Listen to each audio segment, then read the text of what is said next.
দর্শক, study in China প্রতিদিনের বই মেলাতে আপনাদের সকলকে স্বাগত জানাচ্ছি আমি ইকরা। প্রতিদিনের মতো আজও চলে এসেছি আপনাদের সকলের সাথে বই মেলাটি ঘুরে দেখব, লেখক লেখিকাদের মনের ভাবনা জানবো এবং তাদের সাথে কথা বলবো।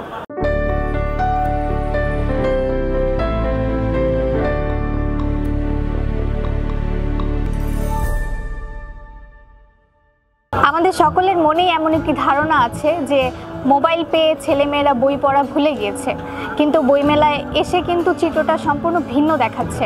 এখানে অনেক তরুণ ছেলেমেয়েরা আসছে, তাদের পছন্দের বই খুঁজছে, লেখকদের খুঁজছে এবং তারা কিন্তু বইগুলা সংগ্রহ করছে প্রতিটি স্টল থেকে। এমনকি ছোট ছোট বাচ্চারাও ঘুরতে চলে এসেছে তাদের বাবা মার সাথে। আমরাও ঘুরবো।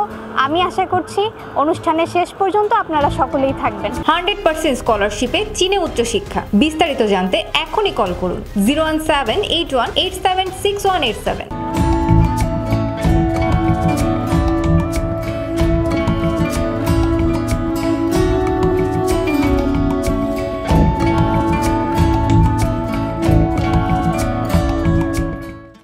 মুসলমান জাতি তখন একটা নিশ্চেষ্ট অবস্থার মধ্যে, জড় পদার্থের মধ্যে, জড় অজ্ঞতার মধ্যে যখন নিক্ষিপ্ত ছিল, তখন উনি আমাদের মুসলিম সমাজকে জাগরণের জন্য যে ডাক দিয়েছিলেন, তুবড়িবাসীর ডাক, সেই ডাক কিন্তু এখনও প্রাসঙ্গিক। হিন্দুদের যেমন বঙ্কিমচন্দ্র ডাক দিয়েছিলেন নতুন ইতিহাস সৃষ্টি করার জন্য, তেমনি কবি নজরুলও আমাদেরকে ডাক দিয়েছিলেন নতুন ইতিহাস সৃষ্টি করার জন্য, নতুন সাহিত্য, নতুন স্বতন্ত্র সাহিত্য। সেই জন্য নতুন ইতিহাস, নতুন সাহিত্য সৃষ্টির জন্য আমি প্রেরণা অনুভব করে নজরুলের থেকে, এই জন্য আমি নজরুলের নামটা দিয়ে এই ইতিহাস বইটা আমি লিখেছি।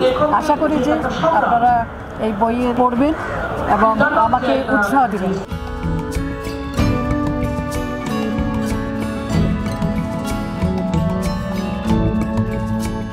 আমাদের এখানে এই যে এই বইটা সেরা বিজ্ঞানীদের সেরা আবিষ্কার, এই বইটি ভালো চলছে কারণ এটার মধ্যে বিভিন্ন বিজ্ঞানীদের জীবন কাহিনী এবং তাদের যে আবিষ্কার সম্পর্কে সেটা বলা আছে। আর গোপী গাইন বাঘা গাইন, এটা আমরা সবাই ছোটবেলায় কার্টুন দেখেছি, এখন সেটা বই আকারে প্রকাশিত হয়েছে। এটাও তো ছোটদের আরেকটা আকর্ষণ হচ্ছে অন্ধকার রাতে ভূতের বেলা। তো যারা আর কি ভূত সম্পর্কে বেশি কিউরিসিটি, তারা এই বইটি নিচ্ছে। বই তিনটা আমাদের এখানে ভালো চাহিদা। আরেকটা আছে যে আদর্শ লিপি, এটাও ভালোই চলছে।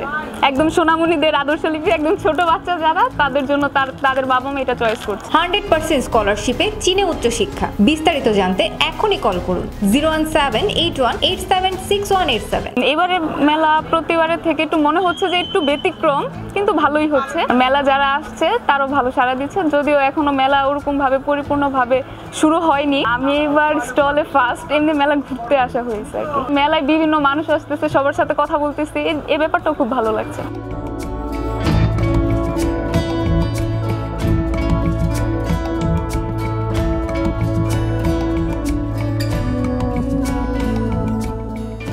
বইমেলা বাঙালির প্রাণের মেলা। যেহেতু আমি একজন বাঙালি, বাংলাদেশি, এর জন্য আমি প্রায় প্রতিদিনই বইমেলা আসি। আর আগের মেলার সাথে বর্তমান আজকের যে মাত্র 3 দিন ধরে যে বইমেলা শুরু হয়েছে, মনে হচ্ছে যেন জমজমাট ভাবটা একটু কম। এটার নানাবিধ কারণ থাকতে পারে, যেমন এখনও হয়তো আমাদের যারা বইমেলায় প্রতিদিন আসে বা প্রায় বই কিনতে যারা আসে, সেই পাঠকরা বেতন পায় না, এটা হইতে পারে, টাকা হাতে না, এটার জন্য আসে না। খুশি এই কারণে, ওইটুকু আমি হাঁটলাম, কিন্তু ওই রিক্সা থেকে নেমে যে এইখানে আসার যে যন্ত্রণা, এটা কিন্তু কমে গেছে। আমি খুশি আজকের বইমেলায় এসে, এটা আমার বিরাট পরিবর্তন মনে হয়েছে। এটা এখন দেখি আমাদের ছাত্রদের, আর আমি একটু পাগল মানুষ, ছাত্রদের সব কিছুই আমার ভালো লাগে, ওরা যদি আটকায় দেয় তাও আমার ভালো লাগে। আমি তো ছাত্রদের আন্দোলনের সাথে একদম প্রথম থেকেই সম্পৃক্ত ছিলাম বলতে, মানসিক শারীরিক সন্তান নিয়ে আশায় দাঁড়ানো, এবং এই ছাত্ররা যে আমাদের দেশটাকে যে নতুন করে গড়তে চাচ্ছে, ওদের এই সংস্কারেরও আমি পক্ষে। কিন্তু আমার অবশ্যই, আর একটা কষ্টের কথা আমি বলবো, আপনারা মেডিকেলের রেজাল্ট দেখছেন, এখনও কিন্তু কোটা একটা বিষয় চলে আসছিল, এখন ওটার বিরুদ্ধে ছাত্ররা দাঁড়িয়েছে বলেই কিন্তু এখন আবার ওদের 191 জনকে বন্ধ রেখেছে। তো এটা বারবার বলে বলে কেন এটা মনে করাই দিতে হবে? কেন প্রশাসন বা যারা দায়িত্বে আছে তারা কেন এতগুলা সন্তানের মৃত্যুর পরে আমাদের কেন এখনো কোটার জন্য আবার কেন বলতে হবে?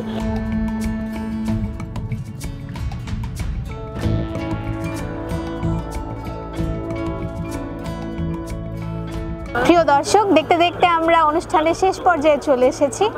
এতক্ষণ আমরা ঘুরেছি, দেখেছি, অনেকের সাথে কথা বলেছি, অনেকের মনের ভাবনা জেনেছি। দেখা হবে আগামীকাল একই সময়ে একই চ্যানেলে। সে পর্যন্ত সবাই ভালো থাকবেন।